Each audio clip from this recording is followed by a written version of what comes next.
this is Fuki from CoinLudens.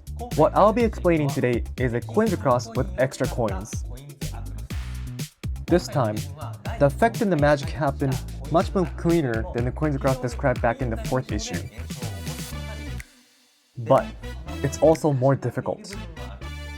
That is why today we shall learn especially in detail. Now, let's master the extra coins cross together using the 3 new techniques we will learn today and the techniques we have learned in the past. Let's get into the explanation.